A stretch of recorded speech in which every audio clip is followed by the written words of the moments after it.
Okay, ladies and gents, boys and girls, welcome. This is the Chris Phillips Show. I am Chris Phillips. It is Tuesday, February the 10th, 2026. Hope you are all doing well here on this beautiful Tuesday afternoon. We got temperatures in the 70s in Nashville, Tennessee, if you can believe that, guys.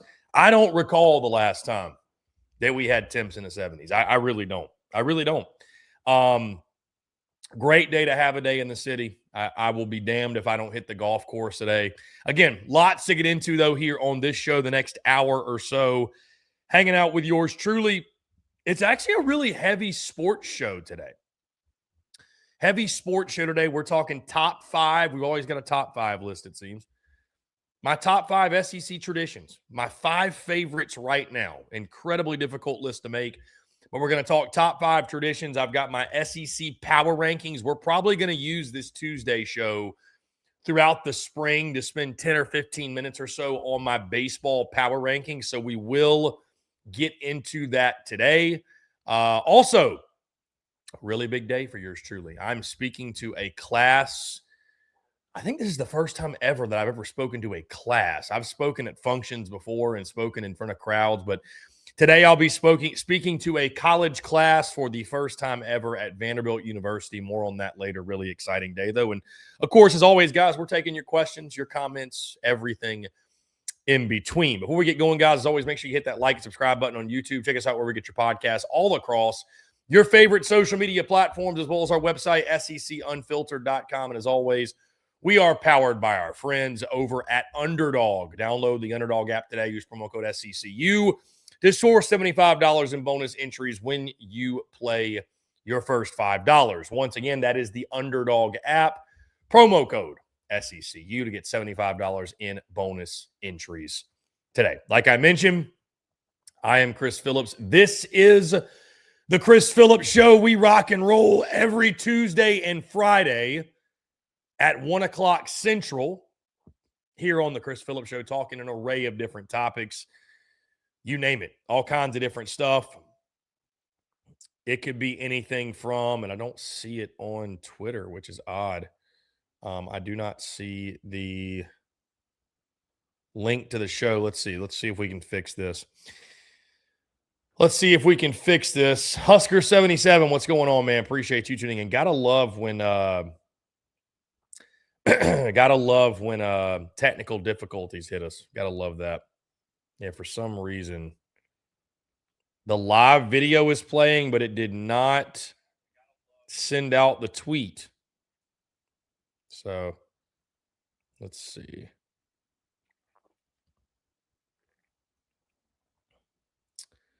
This is great podcast content.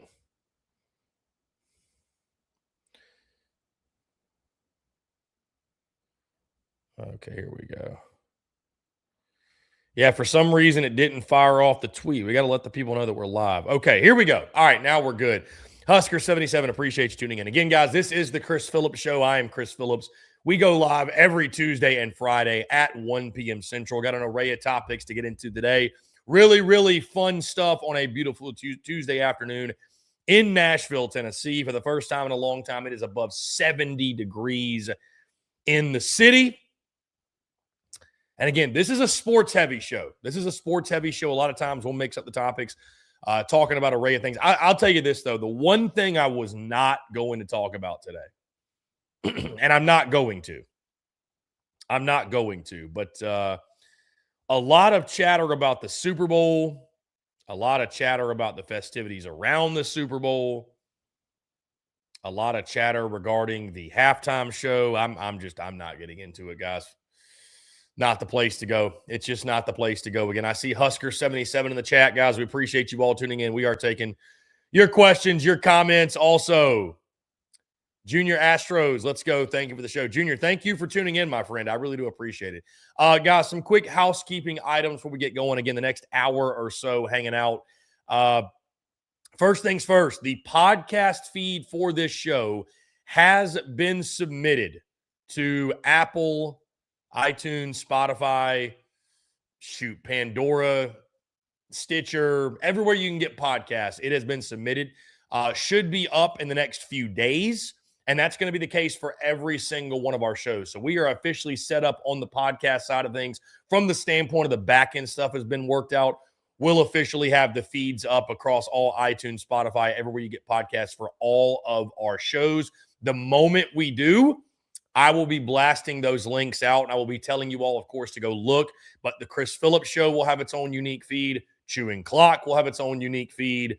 Glue Guys, The Layup Line, SECT, every single one of our shows will have their own unique feed. I know there's a lot of you that are probably subscribed to the SEC Unfiltered podcast feed.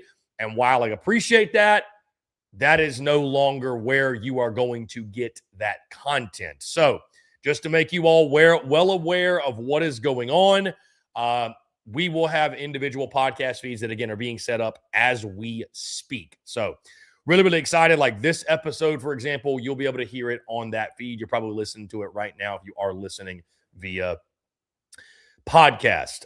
Outside of that, I'm trying to think what other housekeeping items we may have had. I think that's pretty much it. I see my guy Sam Man in the chat. What's going on?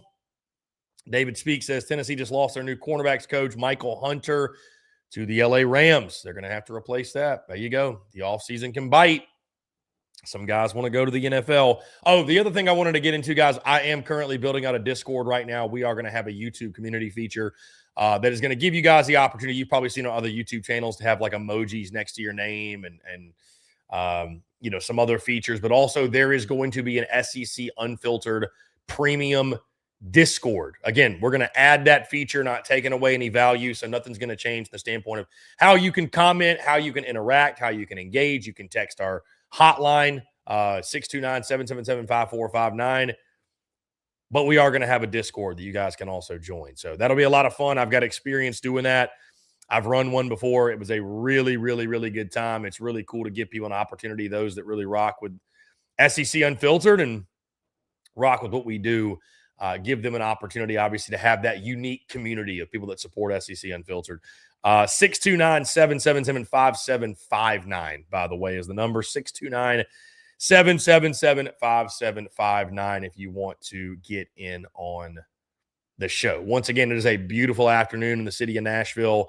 Really excited to hit the golf course today. It's 110% happening for yours truly.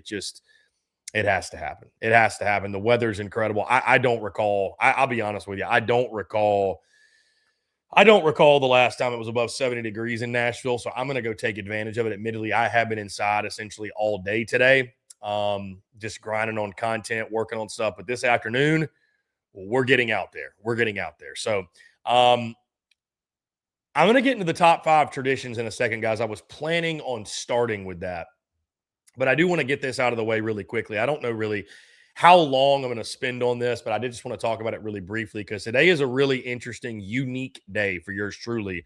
I got invited by a friend of mine who works at Vanderbilt to speak at Vanderbilt University. So in case you guys missed this on social media, it's at the Vanderbilt Career Center in a series called Founder Fireside that they run.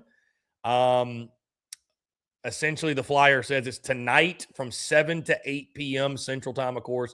It's actually at the football team room, which will be really cool. Get to see the facilities, which, I mean, I've seen them before, but get to really get in there. The flyer says, join us as we hear from Chris Phillips, founder of SEC Unfiltered, a series of podcasts covering all things SEC sports.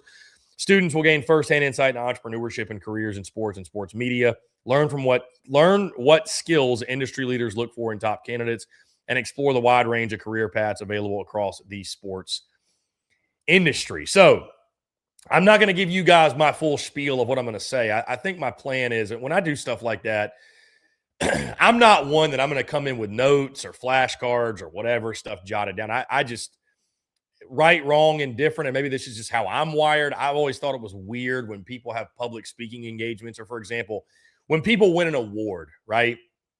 And they have to read from a card what they want to say. It's like, I feel like if it's really genuine and it's authentic and it's from the heart, you don't have to do that. I guess I can understand it from the standpoint of, hey, I want to thank so-and-so, and you've got this laundry list of people and you don't want to leave anyone off. But for something like this, especially, I'm going to be telling my journey, be telling my story. And so like for that, it's something where it's like, I don't think I need to script that. And I would not want to script that. And I want it to be, again, organic and from the heart and be genuine and authentic and be unapologetically myself, which is how we've built SEC Unfiltered and how we built this entire company. So really, really cool opportunity. Really appreciate Vandy. I'm really excited. It's pretty wild. I feel like you've been in the game for a little bit when you're getting opportunities to speak to the youth, if you will. I feel like you've been in the game for a while and you're getting older when you start calling them the youth, but that's kind of where we are. So super pumped. You know, it's interesting, guys. I'm sure there's going to be a lot of folks in there who are going the traditional media route. I'm sure there's going to be a lot of folks in there who are going the non-traditional media route, and the route that we have taken, the route that I have taken.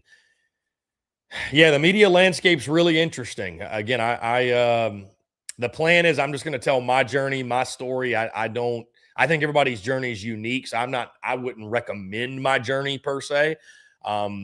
There's things about my journey and tactics and things that I was able to learn that I certainly will recommend, but I don't, there's not a one size fits all in any remote. That's kind of why it's kind of silly to ask somebody how they made it. It's like when you start and you go, I mean, again, there's things you have to have: resiliency, work ethic, you know, some stubbornness, admittedly, some delusion, admittedly, but nobody has the same path. So excited again to speak to that class. Really appreciate Vanderbilt for the opportunity. It's a really cool, unique thing. They actually told me I could record it, funny enough. So I think there's a chance that I might bring the camera, bring the tripod, and might record the session. I don't know. I think it might be something cool that people can benefit from. You know, obviously just want the class to find value in whatever it is I have to say. Really excited for it, excited to share my journey. And probably what I'm going to do is for that hour, probably go 20, 30 minutes about my journey, and then 20, 30 minutes from the students asking questions. Obviously, there's a lot of stuff that, you know, who knows specifically what they want to hear, but really appreciate, like I mentioned, the opportunity from Vandy. It's really, really cool. Yeah, it's just really cool. It's really cool. It's kind of hard to put into words. You're grateful for the opportunity. I will say it is an opportunity I cherish, because if I was like, I think back to like when I was in school, or I think back to just when I was in my early 20s, like I would have really appreciated the the insight and the perspective from someone in my position who had done it my way. I mean, obviously because I'm me, but you get what I'm saying. I would have greatly appreciated that perspective. You know, we talk about and they're extremely inspiring. We talk about the Pat McAfees of the world, the Barstools of the world. I think the people that showed us that you can be truly, genuinely independent, and you don't have to cling to some you know, media company, or you don't have to climb the ladder or go up those ranks or what have you. You don't have to do that. You can carve your own path, and you can do it being authentically, genuinely yourself. I think it's cool for someone from the local, a little bit more of the local perspective. You know, somebody like Pat McAfee for like a college student can just seem so far out of reach. And again, maybe I'm not giving myself enough credit. But somebody who's kind of in that middle between, right? Like I'm not just starting out. I've been doing this full time for quite a while, but I'm not, you know, obviously I'm not at Pat McAfee level. So, you know, being able to hear from someone who's sort of in that middle space, but like, I think people get lost in like, there's a lot of room between that. You know what I mean? Like, you know, we don't have 1 million followers. We're not on ESPN, which I'm not upset about that at all, but we're not on some mainstream media network or some mainstream channel or cable TV or whatever. But like, we're doing really well. We're doing really, really well. You know, I'm not like the folks, Jack Settleman and the Snapback guys, who are going to show you guys our revenue numbers. There's some things I like to keep private. I don't want to give to the entire internet. I respect him for doing it, but just not really my lane. But I can assure you we are doing really, really well. And I think you guys see that obviously with the work we do. And that's obviously no slight at Jack and the Snapback folks. It's just something I'm not going to throw out there. If you guys even know what I'm talking about. But no, yeah, it's we're doing really, really well, man. It's cool. So again, I'm excited to drop some game. As my guy Sandman says, drop some free game. I'm excited to drop as much game as I can. give as much value away as we can. And, I'm very, very passionate, not just about sports, but entrepreneurship and building things and scaling things and building a company. So yeah, I'm really, really passionate about it. So excited to share that knowledge, excited to just share the journey. Like I mentioned, my journey is certainly one that I do think people can find value in and can gain perspective from, because there's been a lot of, there's been far more ups than downs, but I think one of the big things is that I always took the downs and turned them into ups. I think that's the biggest difference. I just think the ability to take the adversity, I never allowed the adversity to be a detriment. I actually use it as fuel to the fire. That's how I continued to excel and grow. And I mean, there were other things certainly, but like that was a huge part of it, because you're going to face, especially when you're going against the machine or you're independent, you're doing your own thing, you are going to face plenty of adversity and people, everybody wants you to do well until you start doing better than them. And then they start trying to tear you down, and you start outpacing them and you kind of leave them behind in the dust. But some people can't break free from that. Some people, like they get stuck where they are, who they're surrounded with, and they never get to where they want to go. So yeah, it's excited. Again, really, really excited. We're going to get into some other topics, guys, but super, super pumped. Like I mentioned, I probably will record that conversation tonight. I've got the tripod and stuff. We'll probably bring it in there. And again, they've given me permission to record the conversation. So yeah, we will probably do that. We'll probably do that. I think that'd be pretty cool. Anyways, really pumped for it. Yeah, appreciate Vandy, like I mentioned. Really, really appreciate Vandy. So anchor down. Can't say thanks enough to him. I see my guy David Garrick in the chat. He says, good to hear you on the air. David, good for you to be here, man. I really appreciate it. This is like old TDC vibes. My guy Sandman says he had classes with Jack Settleman at Texas, both sports management majors. Yeah, they built a monster, dude, with Snapback Sports. They have. It's interesting. I don't think I really discovered them until early last football season. And I think they had sent us a collab request on something or something like that, something SEC football related, and started to obviously take a look at their work. And yeah, they're crushing. I mean, they're doing really, really well, man. Again, there's a lot of opportunity in the sports space. That's what always cracks me up and is so comical. I've talked about it before. Is just like the egos of sports media, and it's crazy because, again, in my opinion, you can tell who is really secure in themselves and who is not. Because if you're secure in yourself and what you provide and the value you bring, and you're confident in yourself and you're really confident that hey, I can't be duplicated. I'm a one of one, right? Like nobody else is me. Nobody can do what I do. If you're confident in that, then you look at the space as man, there's immense opportunity. There still is, even though it's watered down, even though it's saturated, there's still a lot of opportunity. But the reason people have these egos is because they feel threatened, because they know they're not special.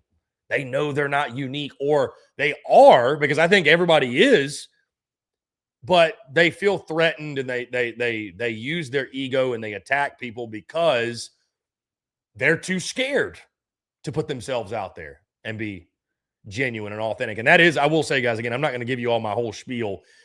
That is one of those things. I was actually thinking about this morning, and I think it applies not just to independent media, but if you're in traditional media, heck, if you're not in media at all, if you're in any form of business, if you're in the workplace, if you're an athlete, if you're a student, it doesn't matter what it is. The way to win in this world, and I think the way to win in general, is you have to make yourself irreplaceable. You just have to. You have to make yourself irreplaceable. If you want to simplify it, especially from the media sector of things, the media industry, building a personal brand, right? Because when you have a personal brand, you do become irreplaceable, because that thing is tied directly to you. But you have to make yourself irreplaceable. The best way I can put it, and the best way I can equate it for those who are familiar with sports or played a sport, you're going to know exactly what I'm talking about. When, everybody wants to earn a starting job, but the position you really want to be in is when you give that coach, he has no other choice but to have you in the lineup. No other choice but to start you because of all the work you've done, the knowledge you have, the value that you bring. That coach has no other choice. He or she would be a fool to not have you in the lineup, right? Like, you're an irreplaceable part of that team, of that lineup, of that group, whatever it might be. So you have to make yourself irreplaceable. You do, with your voice, with your actions, with your personality, with your presence, with your aura. You have to be irreplaceable. Just bottom line. You can't be just another person in a line. And if you are, listen, there are jobs for that.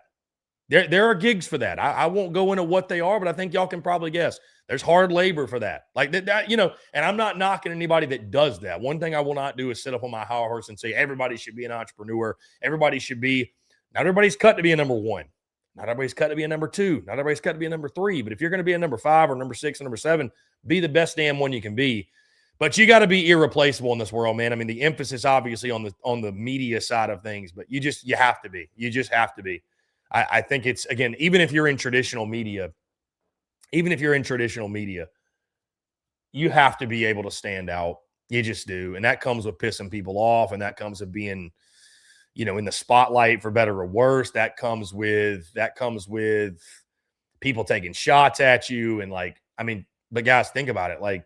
And I'm not saying I love the way he goes about things. I'm not saying that I'm like a huge fan of his, but like a Stephen A. Smith, for example, right? Again, I think a lot of it's clickbait, shock jock. I don't think he probably believes half the shit he says, but he's polarizing. And it's like, right or wrong, that's the game now. Right or wrong, that is the game. Like, here's the harsh reality. Here's the harsh reality about sports media, that it just is reality, right? The harsh reality about sports media is being a quote unquote ball knower has never meant less than it does today. The person who's the ultimate ball knower is not the most successful. And I quantify success in this media space. I'm going to simple it down because, again, I think success can be defined differently for everyone. But like, being a ball knower has never meant less than it does now. Because think about it. You have a person on social media. Let's say you had a guy that got every single take right. I bet you he wouldn't pop off. You know why? Because it'd be boring. It'd be boring. He'd be so good and he'd be so right. He'd know so much ball that he'd be boring. And being boring is the worst possible outcome. It's not being wrong. The stuff when we're wrong, the takes when we're wrong, and we actually, believe it or not, have more takes when we're right than we're wrong, but the takes when we're wrong get more views than the ones when we're right. They do. I mean, I can't tell you how many times I've picked Texas to win a football game and I was correct. Hey, listen, I picked Ohio State to beat Texas in a season opener last year. Nobody was doing a victory lap for me after that game. But hey, I picked Oklahoma to beat Texas, and my God, Texas won, and boy, shit went crazy. So it just, being a ball knower has never meant less, man. Again, you have to be willing to be in the fire, in the chaos, in the madness, have a bold take, be unapologetically yourself, and stand behind it. Fortune favors the bold and the brave. That's the world we live in. And again, I don't think that's really changed all that much from the rest of history. It just goes to the internet now. Yeah, and Husker 77. It might have been my guy David Garrick. I don't remember exactly who told me this. I forget exactly, but somebody once told me, and it just stuck with me. People will pay to be entertained before they will pay to be educated. So people will pay to be entertained, then they will pay to be educated. And I'm not surprised somebody taking my previous statement and going crazy with it. And I want to address this. PPP Dub says this is a wild take. In your industry, it's better to know ball than not. You're excusing gotcha culture. Again, here's what I'm saying, PPP Dub. Again, you don't have to take it to the extreme. I'm not saying it's a good thing to jump on and and know nothing. That's not what I'm saying. So there is a middle ground here between what I'm saying. All I'm saying is there's some guys in the industry that are so wrapped up with touting themselves as the ultimate ball knower when it's like that's really not the end goal. It's not. Like, I mean, and it doesn't make you the best at what you do. Number one, nobody gets 100% of the predictions correct.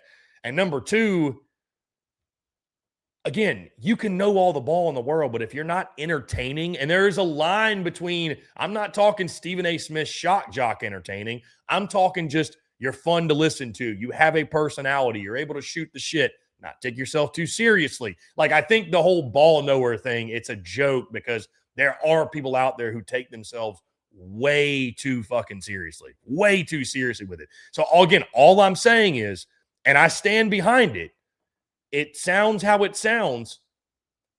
Being a ball knower has never meant less than it does now. That is not to say that it is a good idea to jump on a show and not know what you're talking about and not at least know the basics of the game. And don't just say shit to say shit. But if you do believe something in your heart of hearts and you have a take and you're willing to stand behind it and you got context behind why you think it's valid, by all means, have at it. There's some stuff you can tell what's bullshit and what's not. Again, all I'm saying, PPP Dub, is, again, the end goal. My goal, I don't wake up every day and say, man, I want to be the best ball knower in the industry. I want to be the greatest ball knower of all time. Well, you can be a ball knower, but if you're boring and you're not fun to listen to, then doesn't matter how much ball you know. There's a lot of ball. Like, think of how many guys out there. Like, if that's what people really wanted, if they wanted ball knower, then former players breaking down film would be the number one content on the internet. But it's not. Like, most fans, and I'm just being totally honest here, and I'm not speaking for all, but I think most fans, they don't really care about scheme. They don't really care about, they don't want to hear this. They don't want to hear me dive into like, well, man, listen, this is why this was a good pitch and this count and this tendency. And hey, the guy just put a good swing on it, hit a home run. They don't really want to hear all, especially when it comes to football. A lot more intricacies to baseball, obviously, basketball as well. Football, most fans would rather just hear why the quarterback sucks. Am I wrong? Most, not all, but most would rather just hear it laid out that way. So, again, I'm not trying to go to the extreme of like, hey, you don't need to know ball at all and just start a show and know nothing about sports. He said, that's fair. I guess there's this betting brain gravitates to a ball knower's opinion. I mean, even with that, my man, it's like there's a lot of trends and shit. And like, listen, there's a reason the best gamblers, they only hit 60%, right? I mean, that's being a ball knower in the gambling space. I'm just saying that, like, I've worked with people and I've done work with people that they were so concerned about being a ball knower and being right. And I'm like, dude, you're not fun to listen to. You're very boring. You're very dry on air. No ball, cool. But like, damn it, if you're not fun to listen to, nobody's even going to hear the ball you know. So anyways, that's all I'm saying. Like, I'll tell you this. I don't pretend to be ultimate ball knower. I'm an opinions guy. I'm an entertaining guy. Doesn't mean I don't know ball. I played a college sport. I've been watching sports my entire life. But again, I just think they take it to the extreme with the whole ball knower thing. It's like, come on, man. All right. We got some other stuff to get into. I don't want to spend all day on this. Like I said, really excited to speak to the class at Vanderbilt tonight. Really grateful for the opportunity. Yeah, looking forward to it. Excited to give as much value as I can. Really, truly, in all seriousness, excited to give as much value as I can. I'm grateful to be in a position where somebody looked at me and looked at what we've built and said, hey, that guy's opinion would be valuable to a group of students who are looking to break into the industry. I'm grateful that opportunity has been presented to me. So that being said, all right, let's keep the show going, guys. We got some really fun topics. Again, like I said, it's a heavy sports show today, which isn't always the case. A lot of times we're rambling about whatever random nonsense might be. But I got two things specifically. First and foremost, I thought this would be fun. You guys know I love doing the top 5 lists because who doesn't love to do a top 5 list and power rank things? And I'll tell you, This was the most difficult top 5 list that I have made to this point because there's so many great SEC traditions. There's so many of them. And I like, honestly, I keep looking at it. I'm like, what did I forget? I'm like, I had to forget something. I had to. But I'm not telling you that, like, essentially these are my top 5 favorites. Right now, these are my top 5 SEC traditions, my top 5 favorites that I look forward to when I go to games or when I go to these specific venues. So just jumping right into it. My top 5 SEC traditions right now at number 5, I've got the third Saturday in October Victory Cigars. This one shouldn't come as a surprise, guys. I love smoking stogies. I love cigars. I think it is a really, really cool tradition that whoever wins this game lights up a Victory cigar. I'm also putting this one in my top 5 because I have experienced this one firsthand. You might recall back in 2024, I was on the field at Neyland Stadium smoking a cigar after Tennessee beat Alabama.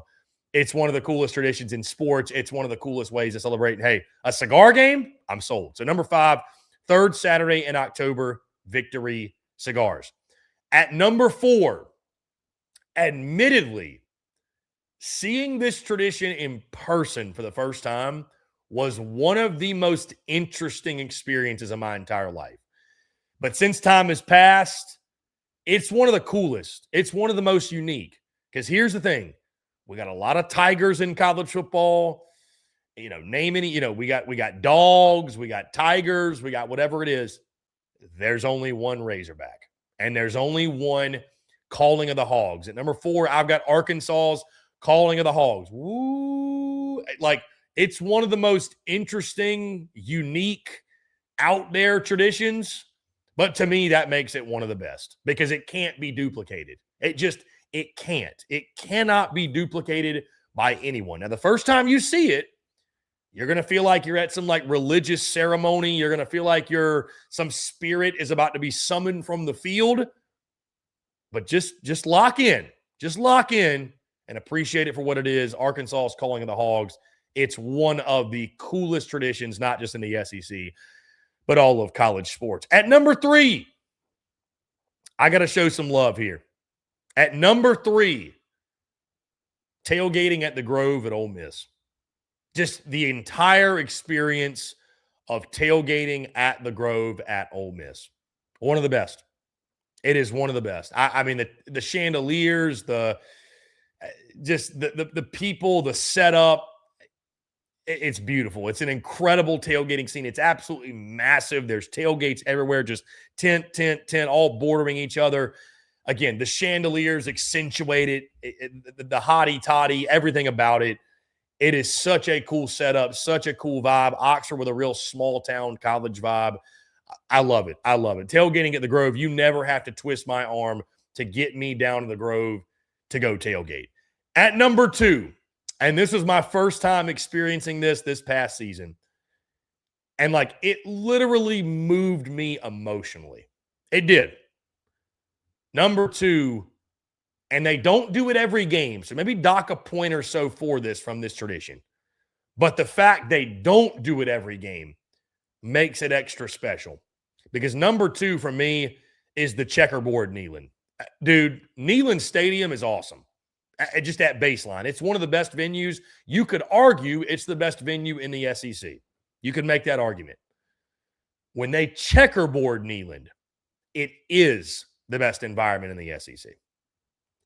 Neyland goes to another level when they checkerboard it. And heck, the game that I went to, they did it. It wasn't even a night game.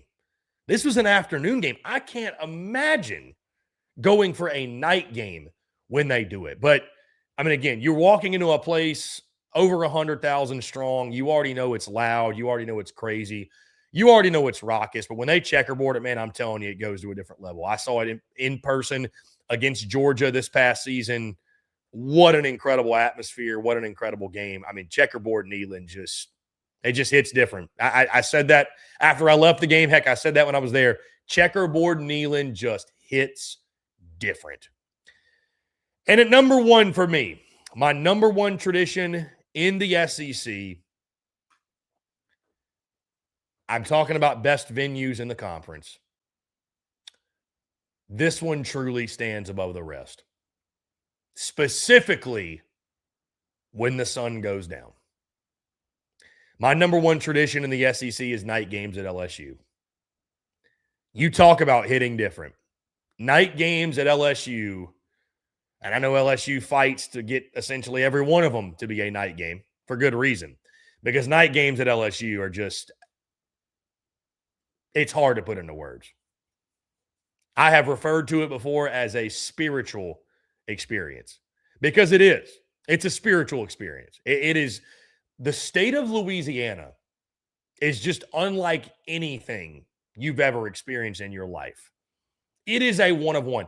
It's almost unfair to compare the rest of the SEC to the state of Louisiana and to Baton Rouge and to what LSU is. It's the most unique place I've ever been. Now, granted, I've never traveled abroad, never been out of the country. That's a little bit of a side note. I'm planning on changing that very soon, but it is the most unique place in the United States I have ever been. Certainly the SEC. It's just not even close. It's a one of one. The culture, there's no place where the culture is as strong as it is down in Louisiana, and that carries over, of course, into Baton Rouge and cheering on the Tigers. But that place, when the sun goes down, when the sun sets in the western sky, and you're in that place in pregame and you're getting close to kickoff, dude, it just, man, it's a special place. It's a special place, and night games at LSU just, they hit different. They do. They hit different. It's a one-of-one kind of experience. Like Lane Kiffin said, it's just different. It's just different. People hate that, but it is true. It is just different down there. So, night games at LSU for me at number one. So, again, my top 5 SEC traditions. Number 5, third Saturday in October, Victory Cigars. Number 4, Arkansas's Calling of the Hogs. Number 3, tailgating at the Grove. Number 2, checkerboard kneeling. And number 1, night games at LSU. I did not put cowbells in my top 5. And I'm not someone that dislikes the cowbells. I'm really not.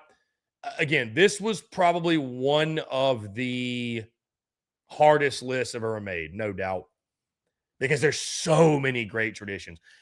You're going to notice, tried to stay away from like songs, and there's nothing wrong with it. But like, for example, Sandstorm at South Carolina, cool tradition, but it started in 2009, 2008, right?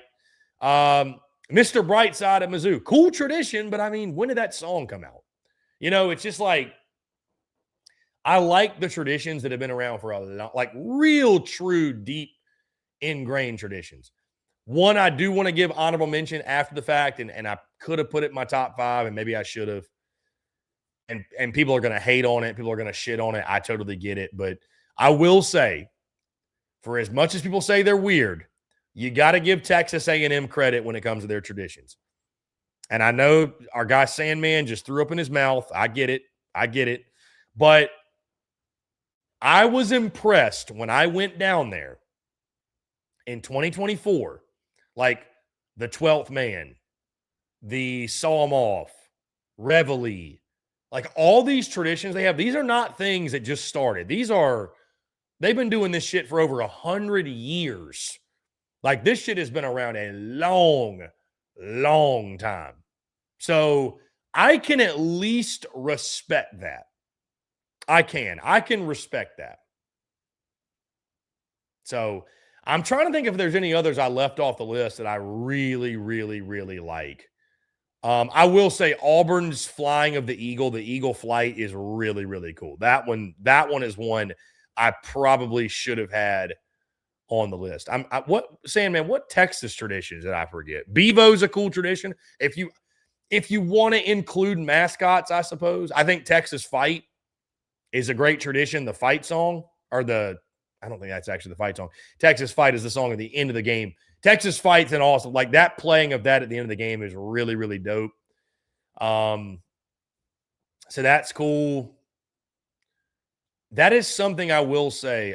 Red River's, here's the thing though, Red River's not an SEC. I mean, it is now, but you can't say, oh, this is an SEC tradition. I will say, and Sam, man, I'd be curious to hear your thoughts. It's a kind of a complete side note.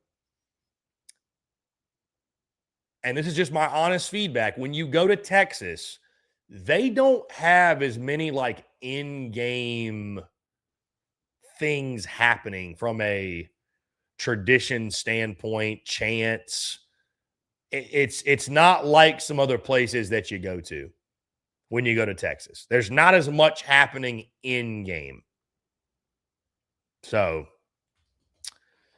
there's not as much happening in game. I don't know. It's like when I went to the Arkansas game, admittedly, it was, you know, it was what it was. It was a little boring, to be honest with you. But I mean, Texas also dominated that game. Yeah, I mean, again, Sam, man, it's tough because I get it. Like the throwing the horns, that's a hell of a tradition. Is it a long-standing SEC tradition? I guess I could say the same thing about Texas A&M. They've only been in the league since 2012. So, and maybe how long you've been in the league shouldn't matter, but I feel it just feels kind of wrong putting some of Texas's traditions ahead of some others that have been long-standing traditions in the league. So, again, guys, those are my top 5 SEC traditions. Would love to hear your thoughts. Guys, before we move any further, again, we're going to get into these SEC power rankings when we close out the show. We are brought to you, as always, by our friends over at Underdog. Really appreciate those guys. Fast breaks, buzzer beaters, block parties are back. Underdog's the best place to get in on all of the action. Playing on Underdog super easy. Just pick whether your favorite players are going to go higher or lower on stats like points, rebounds, steals, and more. Get your picks right, and you go into 5,000 times your cash. Guys, on that note, I'm going to be giving a lot of picks when it comes to March Madness, which is just around the corner. So make sure you stay tuned to that, guys. Download the app today. Use promo code SECU to score $75 in bonus entries when you play your first $5. That's promo code SECU. Underdog, make picks, win money. Must be 18 and up, 19 up in Alabama, Nebraska, 19 up in Colorado for some games, 21 up in Arizona, Massachusetts, and Virginia, and present in a state where Underdog Fantasy operates. Terms apply. Concerned with your play? Call 1-800-GAMBLER. Visit ncpgambling.org. In Arizona, call 1-800-NEXT-STEP or text NEXT STEP to 53342. In New York, call the 24/7 Hope line at 1-877-8-HOPE-NY or text HOPE-NY. Sandman says, Bevo, Smokey the Cannon. Yes, Smokey the Cannon's a cool, I will say, a cool tradition as well. I did see that the last time I was there. Texas fight chant, largest Texas state flag in the world. Where is that at, Sandman? Did I not see that? Where is it? Is that hanging in the stadium? Did I miss that? I did not know that. I did not know y'all had the largest state flag in the world. I had no clue, honestly. Yeah, had no clue. Okay. All right. We're going to close this show out in style. As you guys may have seen on social media, my SEC baseball power rankings are officially here. So, without further ado, let's break them down. These are my SEC baseball power rankings entering opening day. We'll update these every single week. You'll get my new power rankings each and every single Tuesday throughout the 2026 college baseball season. So without further ado, here we go, breaking down my 16 all the way to number 1. Starting at number 16, guys, I got the Missouri Tigers. Not a lot of explanation needed here. I think Mizzou is probably in for another long season. Will they be better than 3-27? I think that is the big question. I think they probably improve, but that's just because they sort of have to. I don't know how you only win 3 games in the league yet again. And if you don't win more than 3, I like Kerrick Jackson. I think he's in a really tough position, but you got to think you got to start winning some games soon if you're going to keep your job at Mizzou. So Mizzou sitting firmly in that number 16 spot. At number 15, I've got South Carolina. This is what feels known in the SEC right now. There's a lot of, you could put a lot of different teams in a lot of different places, but 15 and 16 feel pretty set, at least for right now, going into the season. Again, the Gamecocks in that 15 spot. I mean, guys, we talked about it a lot last year. I don't want to continue to beat a dead horse. It is crazy to see how far this program has fallen. But you lose your ace in Jake McCoy going into the season, a massive blow for a team already that feels like kind of fighting an uphill battle. How do the transfers pan out? I mean, that's the big question, right? 6 of the 9 guys projecting your starting lineup are going to be transfer portal guys, but you're injured on the mound. What's the status of Alex Philpott going into the season? You were so bad a season ago, 6-24.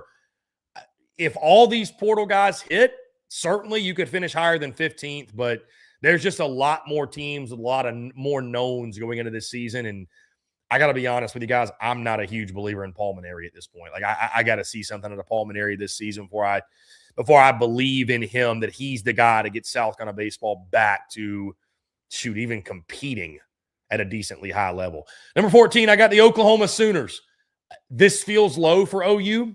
It feels low for a Skip Johnson ball club. But again, you lose Kyson Witherspoon. You lose Malachi Witherspoon. I mean, just a lot of questions with this club, guys. Just a lot of questions. I don't know. I know you bring Jackson Willits back. I don't know where the offense comes from, though. Again, you're going to need some young guys and portal guys to step up. Who emerges in the pitching staff for them? Here's the deal. Oklahoma's not a bad team, as are not these couple teams down at the bottom, but somebody's got to lose ball games. It's just a league where not everybody can go 15-15. Somebody's going to have to go 12-18, 13-17. The good news is I think we very well might get 14 teams in the postseason. And with Oklahoma's schedule, if you can get that magic win number of 13 and maybe win a game at Hoover, I think you probably get in.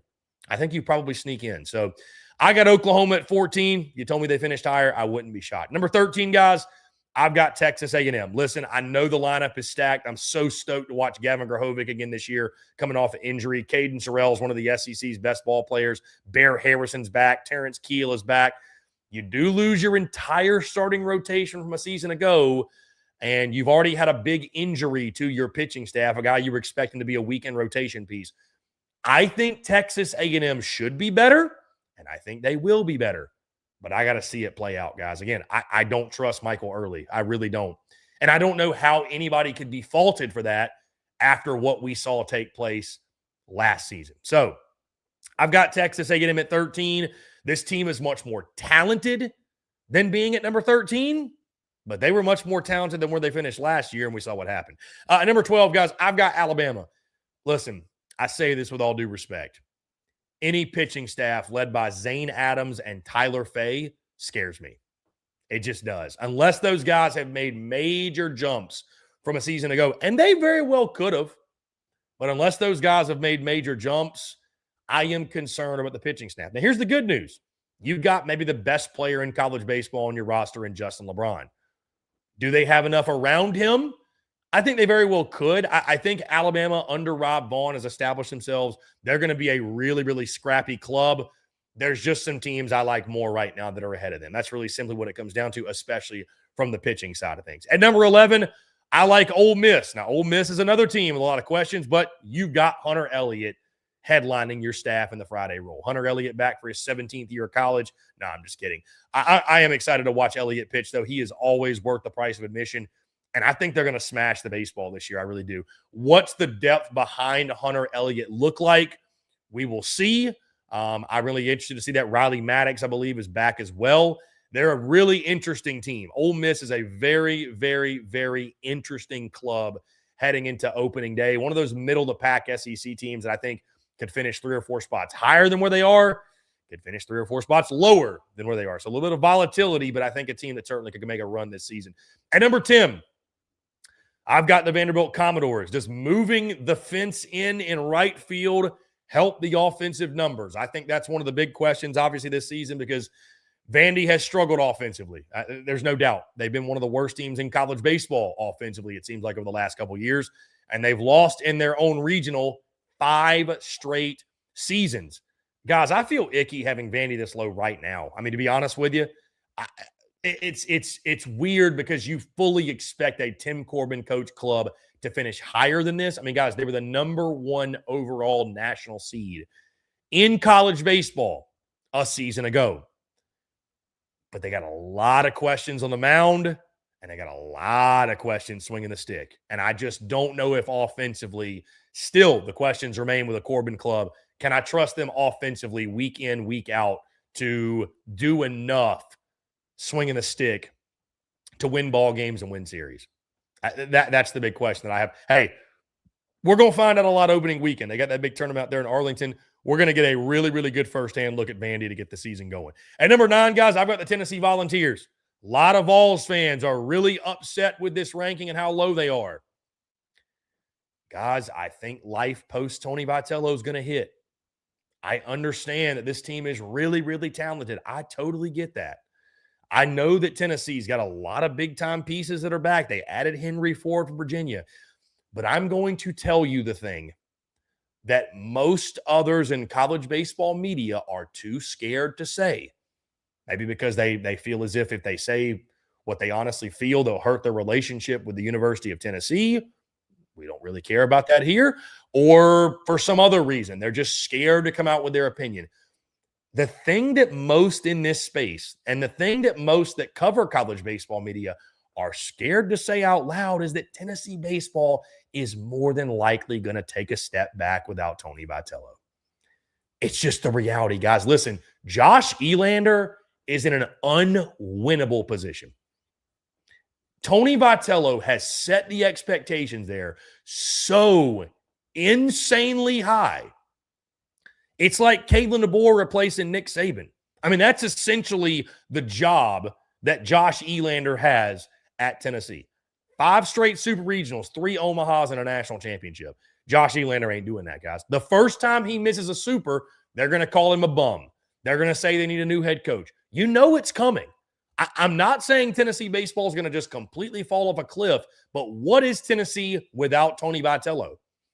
I think they're still a solid program. I think Tony Vitello laid a great foundation, and he rose the floor, but I think the ceiling is going to come down without him. And I think to say it's not is an insult to Tony Vitello, and it's an insult to Frank Anderson. Like, we can't say he was maybe the best coach in college baseball, certainly one of the best coaches in college baseball, and then say, well, they're not going to miss a beat without him gone. I don't think it works that way. I just don't think it works that way. So I think Tennessee's going to take a step back. I've got them 9th right now. I will be ready to eat my crow if they are one of the top 3 or 4 teams in the league. And I'm not saying they're going to be terrible, but Tennessee baseball without Tony Vitello is going to regress and is going to take a step back. I just don't see how it doesn't. And number 8, guys, I've got the Georgia Bulldogs. Can you pitch? It just simply comes down to can you pitch? Can the pieces come together fast enough for Georgia on the mound to make a run at this thing this season? Have not been to Omaha since 2009. I think this team could do it. I really do. I like this club a lot. They're going to swing the hell out of it. We know that. But Wes Johnson, it's time for your pitching staff to step up. Like, you're supposed to be this pitching guru. It's time to see it. You brought in all these transfers, and you brought in some guys that I think some pieces that, could develop, could work out for you. At some point, it has to. At some point, it has to. Because Georgia's not going to get where they want to go implementing the plan they had last year, which was guys that couldn't get out of the 3rd inning. Starters couldn't go more than 4 innings. You got to pitch to win in this league. You got to pitch to get to Omaha. You can't slug your way to Omaha. So for that reason, Georgia sits at number 8 for me. Number 7, I've got the Auburn Tigers. Love Butch Thompson's club. Tons of talent. They're going to smash. I mean, they're going to tear the cover off the baseball. Going to tear the cover off the baseball. Do they have a bona fide stud on Friday nights? I don't know.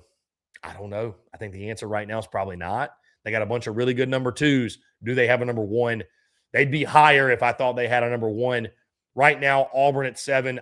Again, if you told me Auburn from this point forward, if you told me any of these teams won the league, I would not be shocked. But right now, for me, they're 7 in my power rankings. And number 6, guys, I got the Kentucky Wildcats. I'm higher on Kentucky than most, admittedly. I love the pitching staff. I think they will do enough. From a hitting standpoint, it's a Nick Mingione offense. They're going to bunt. They're going to steal. They're going to hit and run. They're going to be really, really, really annoying, but they're going to pitch their asses off. And for that reason, I've got Kentucky at 6. I love what they've got on the mound. At number 5, I've got Mississippi State. Now, you're going to notice I've got State starting out the season a little bit lower than probably a bunch of others. And here's what I love. I love seeing Mississippi State fans say, Chris, we're ranked 4th nationally preseason. How can we be 5th in the SEC? Here's the reality. I love Brian O'Connor. I like your roster, but I think you're overrated. That's why I have you 5th when you're 4th nationally. I think you're a little overrated to start the season. I'm not saying you're vastly overrated, but if I were doing a top 25, I'd probably have you 12th. I'd probably have you 13th, if for no other reason than to give a first-year head coach an opportunity to prove himself and to give this team an opportunity to prove themselves. I just think putting Mississippi State preseason top 5 is crazy. I do. It's a bunch of new pieces with a brand new head coach. Let's pump the brakes. Let's just tap them. You ain't got to hit them full. Just tap them a little bit. I think Mississippi State's a little overrated in the preseason polls. Doesn't mean they won't get to Omaha. Doesn't mean they won't have a great season, but it is year 1 of a new head coach with a bunch of brand new pieces. That being said, I'm excited to see them come together. Can't wait to watch Ace Reese play. Fantastic player. And they got some dudes on the mound that I think could be really, really, really good. And they got a Hall of Fame coach. But 4th nationally preseason is a little high in my opinion. At number 4, I've got the Florida Gators. Now, this is a team I think's underrated. Guys, Florida has the best 1-2 punch in college baseball. Liam Peterson, Aiden King. Good luck. Good luck. I mean, good luck, really, truly, good luck. They also got a kid, Cooper Walls, on Sunday that is going to be a fantastic piece for them. They got the Sandifer kid from UCF. Florida is going to pitch the shit out of the baseball. Do they hit enough? I think they should be able to. They got to stay healthy first off, right? But you got Brendan Lawson back. Kyle Jones is back. Curlin's back. You got the Sam Miller kid from Columbia. You got a bunch of other pieces as well. I think Florida's deep. I think Florida's deep in the field. And I think they're deep on the mound too. I think Florida's being slept on and they're being forgotten because of the Kevin O'Sullivan shit from the fucking offseason. Dude, I'm just telling you, that means nothing. It literally means nothing. I have as much, I'm not trying to pat myself on the back or be that guy. I have as much knowledge on this situation as anyone in the world does. It means nothing. We're going to get through opening weekend. He's going to serve a suspension. We're going to see him in the dugout on Tuesday. And guess what? We're going to be off and running. It's all going to be about baseball. We're not even going to care that it happened. Florida, really high on Florida. I've got them in Omaha. I think they're being vastly underrated. I think they're vastly slept on. Number 3, I got the Arkansas Razorbacks. You might recall this was the team I had winning the league. Now, does that mean I think Arkansas top to bottom right now is the best team in the league? Not necessarily. I think they have the best schedule set up. It's most conducive to a big year. I don't think right now I'd say they're the best, right? Gabe Gackle, are you going to be the guy on Friday night? He's got the stuff. Is he ready to emerge and be that dude?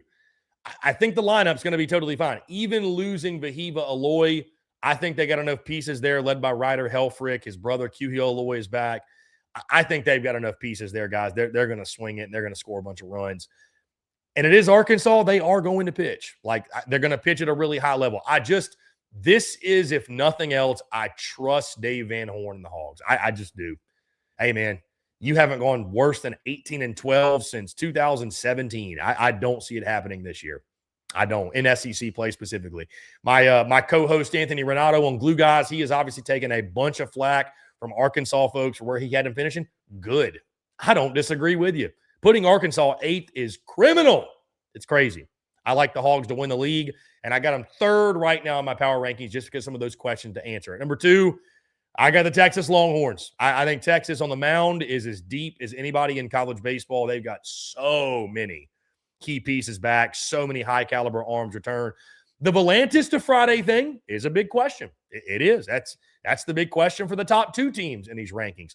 Again, Volantis was really good as in the relief role. What happens when batters see him a second or third time? Can he make it through a lineup a second or third time? I tend to think he can, but it is a brand new challenge for him. It's going to be a brand new set of circumstances in the lineup. You got Borba back, Mendoza back. I think A-Rod takes a big step forward. Jonah Williams going to take a big step forward. They added the Tenney kid from Notre Dame that hit just under 20 bombs a season ago. They're going to be better offensively, in my opinion, and they might have the deepest pitching staff in college baseball. And at number 1, I've got the LSU Tigers. I've caught a lot of flack from LSU folks this preseason because I didn't have them in my Omaha 8. I don't have them winning the league. So LSU fans just think I think they're going to be a terrible baseball team. It's not the case at all.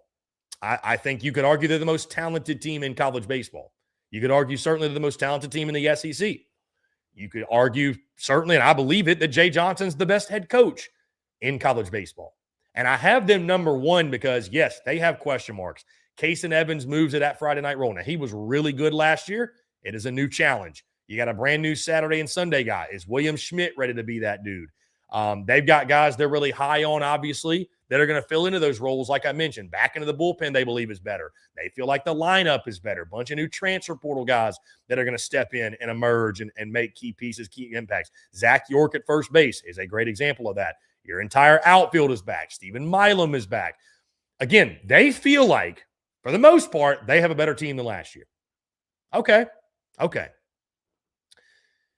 I did not pick LSU to go to Omaha because I think they're going to suck. I did not pick them to win the league because I think they're going to suck. I think they have real question marks and real big-time pieces to replace, starting with Cade Anderson and Anthony Ianson. It is very hard to replace a 1-2 punch like that. They've got guys that, listen, weren't all world dudes, but Bear Jones, Ethan Fry, Danny Dickinson, Michael Braswell. I understand those last two didn't swing it very well last year. But I think what you can fall in the trap of in baseball, think about it. If you hit 300, you're elite. So these guys are going to fail 7 out of 10 times.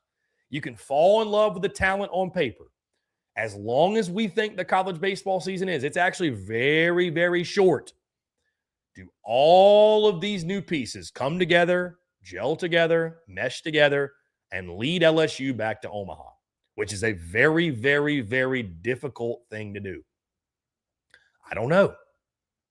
The trends say no, and I say no. If there's anyone to do it, it's Jay Johnson and it's LSU. That being said, this really isn't about postseason projections or whatever. I've got them number one because here's the reality. Everything I mentioned still applies, and they are the reigning national champions. Like, I think to be the man, you got to beat the man, and I think to take LSU out of this one spot, I think it's only fair. You've got to dethrone them first. Who else would you put in this number one spot? I think whoever takes over number one in these power rankings has to earn it. You got to earn it. They're the reigning national champs. They're still extremely talented. Somebody's going to have to take the number one spot from them. So, again, that's why I have LSU number one going into the season in my power rankings. But, again, those are my SEC baseball power rankings entering opening day. We'll have brand new power rankings updated every single Tuesday during the season, but I'd love to hear your thoughts. Do you agree with me? Do you disagree? How would you power rank the teams of the SEC entering opening day? Guys, that's going to do it. Really appreciate you all tuning in. Another edition of the Chris Phillips Show is in the books. You can check us out every Tuesday and Friday, 1 o'clock Central. This show airs live. And, guys, this Friday edition is going to be a blast. I mean, this Friday edition, guys, oh, my gosh. Oh, it's going to be incredible because it's opening day. We're going to get to talk on opening day while games are happening. God, I can't wait. I can't wait. And I know y'all can't wait as well. It's one of the best times of the year. Guys, as always, we're going to get out of here. Make sure you hit that like and subscribe button on YouTube. Check us out where we get your podcast all across your favorite social media platforms, as well as our website, secunfiltered.com. Guys, I'm going to go outside and enjoy the weather. Probably go hit some golf balls. Y'all should probably do the same. Get out, enjoy your life, say hello to somebody, be nice, be a friend, tell a friend, whatever it might be. Again, thank you all so much. We really appreciate you. Have a great rest of your Tuesday and a great rest of your week. We'll talk to you all on the other side. Cheers.